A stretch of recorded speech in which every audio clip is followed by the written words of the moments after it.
There is such a thing as being too cautious, too careful. And I think most Americans are seeing that now.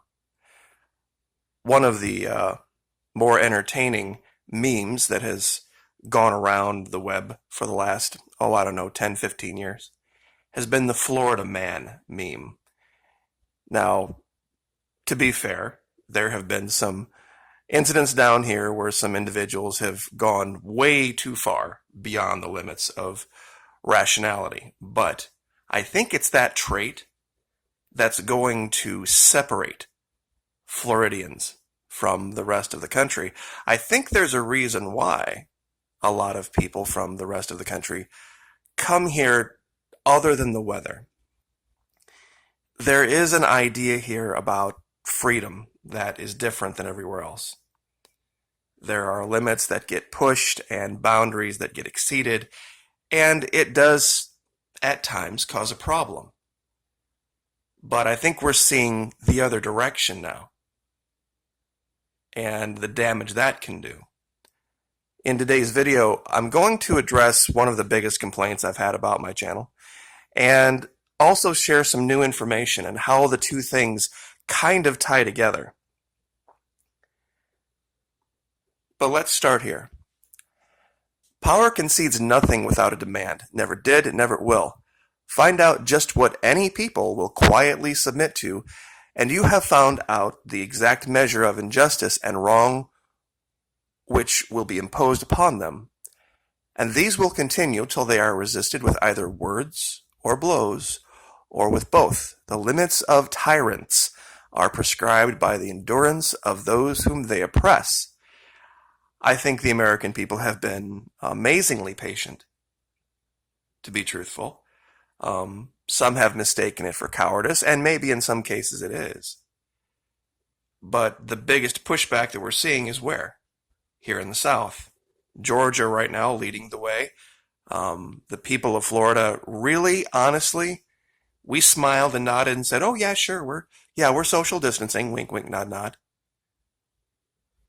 And we stayed out of the aim of TV cameras, but we got together on the beach, we got together at night, we did whatever we wanted to. Because that's kind of, the way Florida is. It just is one of those no boundaries places. And as long as you're not being stupid or harming anyone else, you can pretty much get away with anything.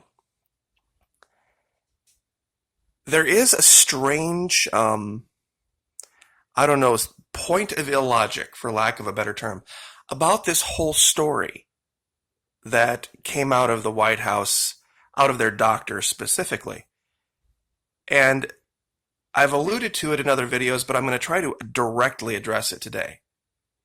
In yesterday's video, we said, or I should say, we showed that Dr. Birx admitted back in February and March, we had no idea about the transmissibility of this. But we knew for a fact staying home was the best course of action. Even though they left open hardware stores, grocery stores, banks, restaurants for pickup and delivery, pharmacies, and all sorts of other quote-unquote essential businesses, Walmarts. Now, forget about all the transmission that could have happened in those places. Now, they're backdating the deaths, meaning that first known U.S. COVID-19 death was 3 weeks earlier than previously thought. Now, sorry about how this is scrolling. It's a giant pain in the butt when I do it this way. But they're saying now that the first death was February 6th. If the first death was February 6th, what have they told us about the incubation of this thing? 2 to 3 weeks, right? So let's assume 2 weeks just to be safe. This person had it in January. How did they get it? How did they get it in January in the United States? If it came from China, if it came from Wuhan, if it came from that lab, how did somebody in the United States get sick enough in January to die in February, on February 6th? Is anybody asking that question? You see, they're just changing the goalposts all over the place. WHO warns coronavirus to be with us for a long time. And here in Spain, the idea of a single man walking down a single sidewalk was enough to offend the authorities, enough for them to roll up, toss him to the ground, and arrest him. Now, here's the thing that makes this so unbelievably strange. This is Florida, okay? It is warm and sunny, at least the lower third, most of the time. I have mentioned before, I have 2 grown daughters now.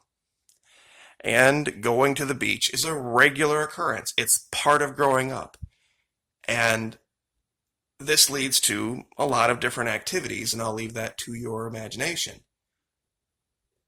One of the biggest complaints about my channel was, why do you show the images of the scantily clad women all the time? All right. Down here, there's really not that much strange about it. To be truthful, any day you want to, you can go right down to the beach and, yep, bikinis everywhere. It's just, it's not something that trips the trigger in your mind, so to speak, once you've been around it every day for, decades.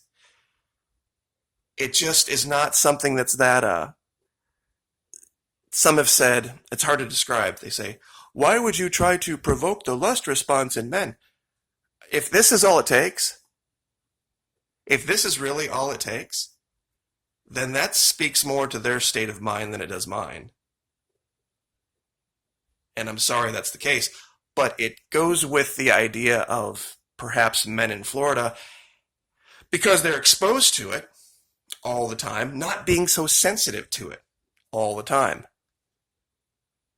I mean, I shared my videos with my daughters, and they're like, yeah, there's a lot worse than that at the beach.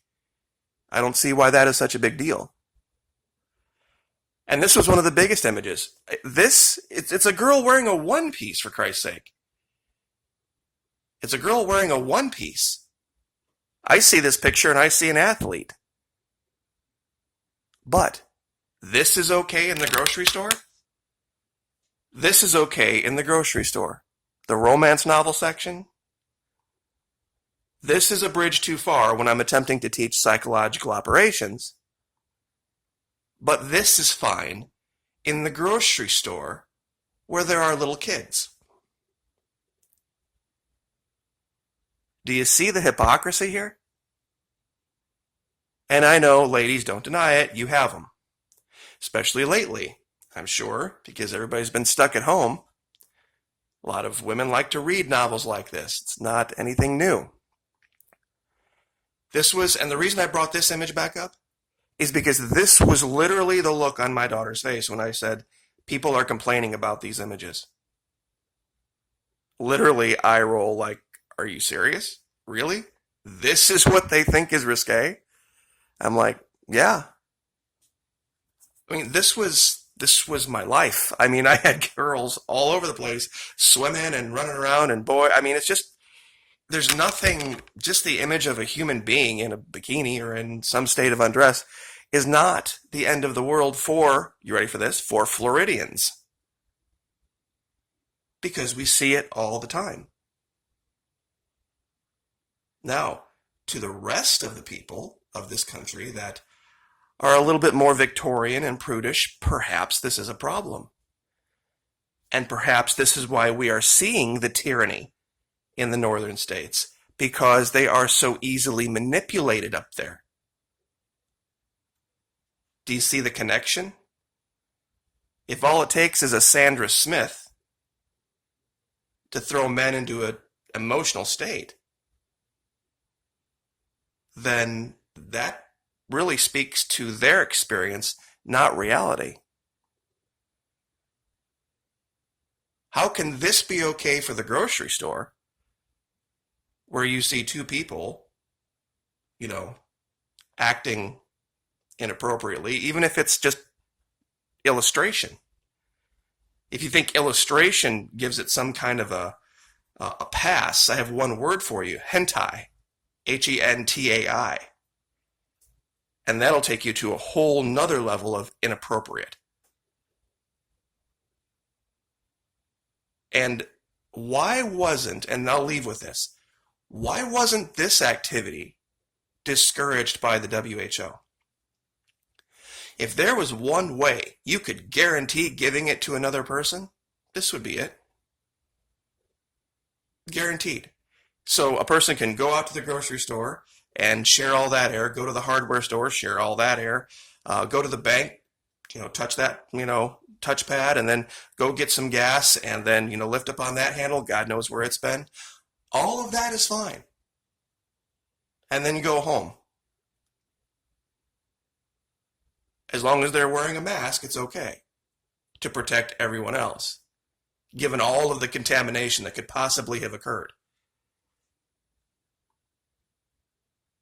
But this was a bridge too far? Really? Really, the look on the face here is really the story. How dumb can you be? How dumb can you be?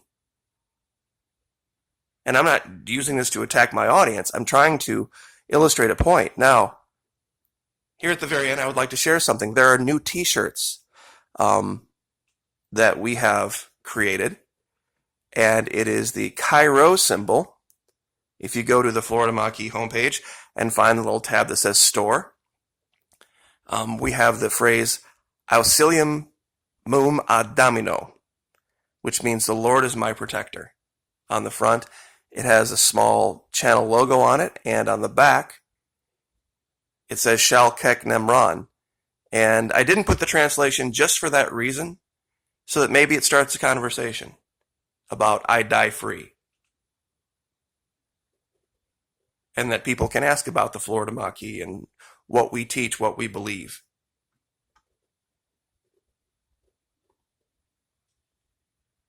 Power concedes nothing without a demand. It never did, and it never will. We need to remember this. The more we allow, the more they'll take. I'm very proud of the people up in the north that have stood up in Wisconsin and Ohio and Indiana and Minnesota. And I've even heard Pennsylvania. But strangely enough, the governor of Connecticut, I'm thinking about going back to the map and changing them from red to black, because they're talking about launching drones that can just find out who has a temperature or not, where people are gathering or not, and not having any problem with it. And the crazy thing about this, go back and watch the first season of Colony. It's spooky. It is really spooky about the drones, about the separating people, about the curfews. I know that was about aliens, but boy, I'll tell you what, it is really, really weird to see all the parallels. Like, share, subscribe.